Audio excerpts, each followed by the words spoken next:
Last week, hundreds of supporters of controversial self-styled preacher Amritpal Singh stormed a police station in the northern Indian state of Punjab, demanding the release of an arrested aide. The mob of angry young men, many holding guns and swords, broke down barricades and only left the scene after getting an assurance that the aide would be released.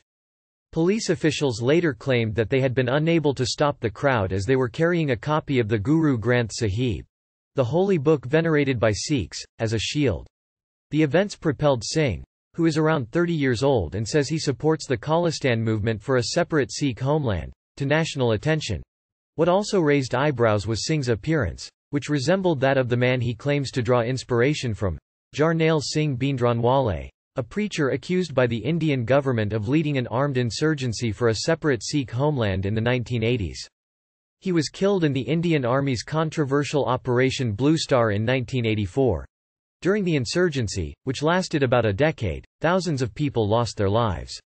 These included prominent leaders and ordinary people targeted by insurgents, while many young Sikhs were killed in police operations, some of which Indian courts later ruled were staged.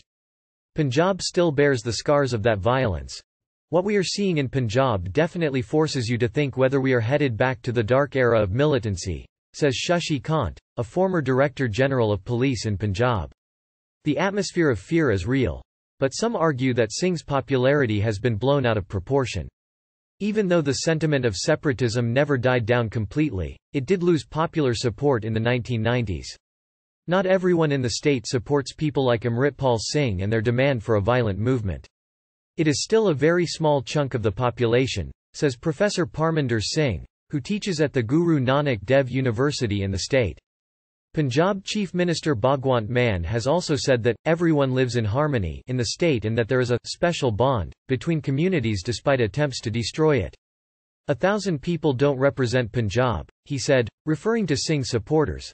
Not much is known about Singh's early years.